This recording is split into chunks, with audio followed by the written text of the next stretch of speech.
यदि छोटा सा बच्चा प्रेम का भूखा है, आप पत्नियां अपने पति के प्रेम की भूखी हैं, यदि माँ बेटे के प्रेम की भूखी है, तो क्या जगत का पिता परमात्मा क्या तुम्हारी वस्तुओं का भूखा है? वो भी तो तुम्हारे प्रेम का भूखा है। इसलिए उसे वस्तुएं समर्पित ना करो, वस्तुएं समर्पित करने में समय ना वेस्ट करो, केवल सच्चा प्रेम कर लो। ये बात लिखी है रामचरितमानस में।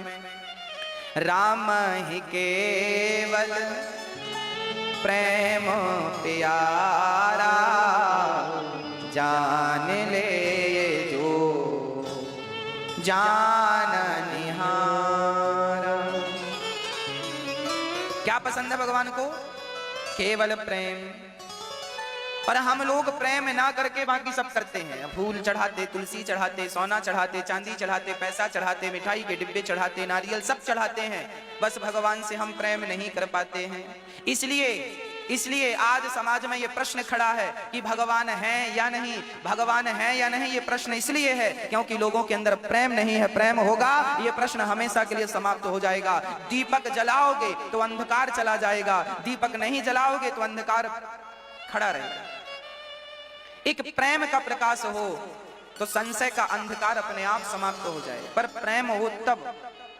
इसलिए क्या होना जरूरी है मेरी माँ? केवल प्रेम भगवान से करो। अब आप प्रश्न खड़ा हुआ, महाराज जी प्रेम कैसा करें, कैसा वाला प्रेम करें? आप अपनी माँ से प्रेम करते हो कि नहीं?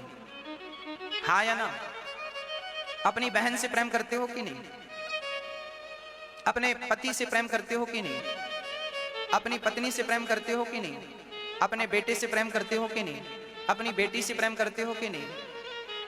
यदि आप संसार के इन रिश्तों को प्रेम से निभा रहे हैं, निभा सकते हैं, तो भगवान से प्रेम करने में दिक्कत क्या है, समस्या कहाँ है, ये तो बताओ। प्रेम करना ऑलरेडी आपको आता है, प्रेम करना सिखाना नहीं। बस वो प्रेम जो संसार के लोगों से है, बस वो प्रेम श्याम सुंदर से हो जाए तो काम बन जाए। पर जितना प्रेम पुत्र से होता है, उतना प्रेम पूरी जिंदगी में व्यक्ति भगवान से नहीं कर पाता। कर ले जिस दिन, उसी दिन उसका बेड़ा पार हो जाए, कल्याण हो जाए, भगवत प्राप्ति हो जाए, सारा दुख समाप्त हो जाए, पर वो प्रेम नहीं हो पाता। उस क्वालिटी का, उस कोटि का प्रेम नहीं हो पाता। एक स्त्री शादी के बाद रोती है, महाराज 4 साल हो गए बेटा नहीं हुआ, बेटा हो जाए, बेटा हो जाए, बेटा हो जाए, बेटा। एक स्त्री जितने आंसू बेटे के लिए बहाती है, 4 साल हो गए शादी को, बेटा नहीं हुआ ना, चिंता बढ़ने लगी। अब रातों को नींद नहीं आती, बेटा नहीं हुआ, बेटा नहीं हुआ। जितना चिंतन तुमने बेटे का किया है और जितने आंसू तुमने बेटे के लिए बहाए हैं, जितनी जरूरत तुम्हें बेटे की पड़ी है, जिस दिन इतनी जरूरत भगवान की तुम्हें पड़ जाती, उसी दिन भगवान तुम्हारी गोद में आ जाते। पर विडंबना यह है कि बेटे के लिए तो रोया जा सकता है, पर भगवान के लिए रोया नहीं जा सकता। लोगों को बड़ा कठिन लगता है, लोगों को ये सस्ता लगता है, फूल चढ़ा दो भगवान को ये सस्ता है, तुलसी चढ़ा दो भगवान को ये सस्ता है, पैसे चढ़ा दो। ये आप लोग सस्ती चीज पकड़ते हैं, सरल। पैसा चढ़ाना कौन सा कठिन है? आप लाख रुपए चढ़ा दो, 10 लाख चढ़ा दो, सोना चांदी चढ़ाना कौन सा कठिन है भगवान को? कौन सी बड़ी बात? भगवान को फूल चढ़ाना कौन सा कठिन है? तुलसी के पत्ते चढ़ाना कौन सा कठिन है? सब चीजें सरल है मेरी माँ। कठिन है तो केवल अपनी आंखों के आंसू निकालकर भगवान के चरणों में चढ़ा देना कठिन है। और ये आंसू तब निकलेंगे जब भगवान से प्रेम होगा। ये प्रेम के आंसू जिस दिन निकलने शुरू हो जाएंगे, उस दिन से आपकी भक्ति स्टार्ट हो जाएगी। अभी तो हमारी भक्ति स्टार्ट भी नहीं हुई, अभी तो हम ऊपर ऊपर घूम रहे हैं, अभी रोना नहीं आया हमें, इसलिए भक्ति स्टार्ट नहीं हुई। आंखों में बस उनके प्रेम में, उनकी याद में, भगवत प्रेम में आंसू बहते रहें बस। भगवान को प्रेम बहुत प्रिय है। कैसे भी करो, कुछ भी करो। एक बात बताओ, एक पिता ने बेटी का विवाह किया, उसके विवाह में बहुत सारा पैसा खर्च किया, बड़ी पार्टी दी, सारे बारातियों को बढ़िया बढ़िया गिफ्ट दी, और अपने होने वाले दामाद को भी उसने करोड़ों रुपए दिए, प्लॉट दिए, जमीन जायदाद दी, कैश दिया, सब दिया, सोना चांदी से भर दिया। लड़की विदा होकर ससुराल गई तो पता चला उस लड़की का कहीं और किसी और लड़के से प्रेम था। उसके होने वाले पति से उसने प्रेम किया ही नहीं। अब बताओ, एक पिता ने बेटी का विवाह किया, करोड़ों रुपए खर्च किए, इसलिए ना कि मेरी बेटी अपने होने वाले पति के साथ खुश रहे, पर वो लड़की का तो प्रेम उसके पति से हुआ ही नहीं। तो अब मुझे आप जवाब दो, उसके विवाह में इतना खर्चा करना सफल हुआ या व्यर्थ चला गया? उत्तर दीजिए। हाँ, सफल हुआ।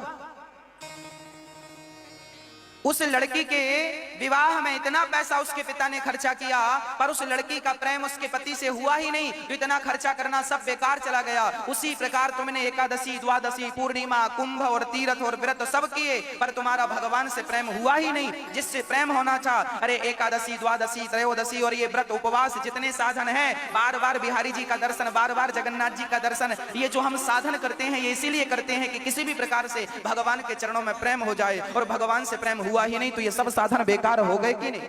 जैसे उस लड़की के विवाह में किया गया करोड़ों का खर्चा इसलिए बेकार हो गया क्योंकि उस लड़की का उसके होने वाले पति से प्रेम हुआ ही नहीं। तो आपका भगवान से प्रेम हुआ ही नहीं। आपने 7 दिन तक कथा सुनी, कथा हमने सुनाई, इसलिए सुनाई ना कि आपको भगवत चरणों में प्रेम हो जाए, और आपके प्रेम हुआ ही नहीं भगवान के चरणों में, तो फिर कथा सुनने का कोई अर्थ निकला?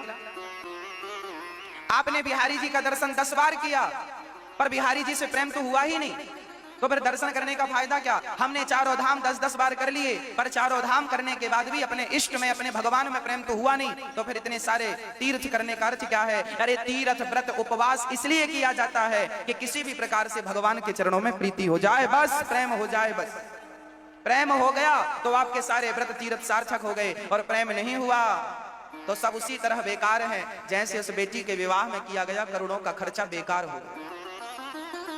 राम ही केवल इनसे पूछो, एक लड़के, एक पिता ने अपनी लड़की के लिए लड़का ढूंढा, ये तो बहुत बड़ा आदमी है, बहुत पैसे वाला है, बहुत प्रतिष्ठा है, मेरी बेटी तो इसके संग सुखी रहेगी, मैं तो इसी से विवाह करूंगा, मैं तो इसी से। तो उस लड़की की मां ने अपने पति से कहा, सुनो जी, हाँ लड़का तो अच्छा है, बढ़िया है, सुंदर है और पैसे वाला है, एक बार अपनी बेटी से पूछ तो लो उसे ये पसंद है कि नहीं। भाई एक बार उससे भी तो पूछो जिसका तुम विवाह कर रहे हो। बाप अपने मन का करे और बेटी से ना पूछे, बेटे से ना पूछे तो भी तो काम नहीं बनता ना। उसी प्रकार आप लोग तुलसी चढ़ा रहे हैं, फूल चढ़ा रहे हैं, सब चढ़ा रहे हैं, जरा भगवान से भी पूछ लिया करो कि प्रभु तुम्हें क्या पसंद है। मेवा मिष्ठान पकवान चढ़ाए जा रहे हो, जरा बिहारी जी से पूछा करो प्रभु तुम्हें क्या पसंद है। जिस दिन भगवान से पूछोगे ना कि प्रभु तुम्हें क्या पसंद है, तो भगवान एक ही आवाज लगाएंगे कि मुझे तो केवल प्रेम पसंद है, बाकी जो तुम चढ़ा रहे हो इससे मुझे कोई लेना देना नहीं। भगवान को केवल राम ही केवल प्रेम प्यारा, मिलहि न रघुपति बिनु अनुरागा, किए जोग जप ज्ञान विरागा। इसलिए भगवान को क्या चढ़ाओ? केवल प्रेम चढ़ाओ भगवान, सच्चा प्रेम भगवान के चरणों में। अब कैसे करना है वो आप समझो, कर लो बस, बिना प्रेम के सब बेकार है। उद्धव जी आए थे ज्ञान का कुछ पहाड़ा पढ़ने, पर उद्धव जी तो चुप हो गए।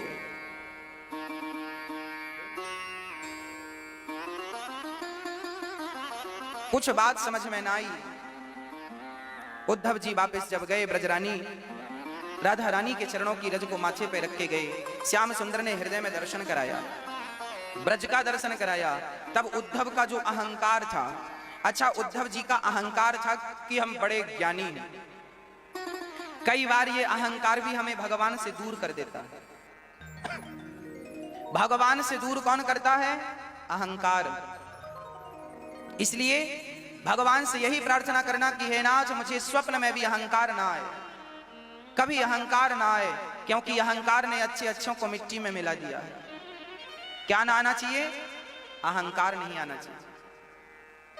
भगवान उद्धव के अहंकार को मिटाने के लिए गोपियों के सामने भेजे। आज उद्धव जी ज्ञानी तो थे, आज प्रेमी बनकर के आ गए, क्योंकि गोपियों ने प्रेमी बना दिया। इसलिए कहा करता हूं प्रेमियों की संगत किया करो। भगवान श्री कृष्ण का विवाह हुआ रुक्मणी जी के साथ, ये चर्चा कल आपने सुनी। और रुक्मणी जी से विवाह करने के बाद भगवान का बेटा, भगवान के पुत्र हुए हैं प्रद्युम्न जी, प्रद्युम्न के पुत्र हुए हैं। अब प्रद्युम्न का विवाह रति से हुआ है, सम्रासुर का आपने उद्धार किया। इसके बाद भगवान का दूसरा विवाह जाम्बवंत के बेटी जाम्बवती के संग हुआ। जाम्बवंत जी त्रेता में थे, इनकी एक बेटी थी, नाम था जाम्बवती। इन्होंने भगवान राम से कहा, प्रभु आप मेरी बेटी से विवाह कर लो। जामवंती जी ने कहा विवाह कर लो। राम जी ने कहा अभी तो एक पत्नी व्रता हूं, दो पत्नियां नहीं रख सकता, अगली बार मैं कृष्ण बनकर आऊंगा तब आपकी बेटी से विवाह करूंगा। तो जामवंती जी ने कहा तब तक तो मैं और मेरी बेटी बुढ़ी हो जाएगी। बोले ना, तुम पर अब काल का कोई प्रभाव नहीं पड़ेगा, जैसे आज हो वैसे ही तब रहोगे। अब वो द्वारिका के जंगलों में रहने लगी। और एक दिन क्या हुआ कि भगवान स्वधर्मा नाम की सभा में स्थापित थे, बैठे थे। वहां सूर्य भगवान के भक्त सत्राजित जी आसित। सत्राजितः सूर्यो भक्तस्य परमः सखा रीतस्तस्मै मणिं प्रादात् सूर्यस्तुष्टः स्यमंतकम। सूर्य भगवान ने सत्राजित को स्यमंतक मणि प्रदान की, जो कि लगभग 100 किलो सोना रोज देती थी।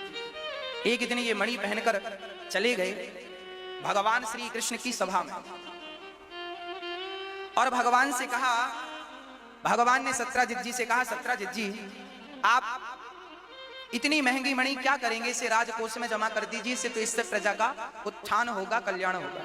सत्राजित जी ने ना हाँ कहा ना कहा, उठकर चले गए।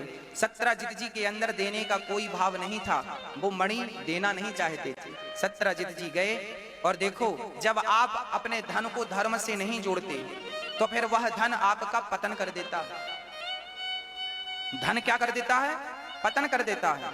वही धन है जो भगवान से जुड़ा है, नहीं तो वह धन तो निधन का कारण बन जाता है।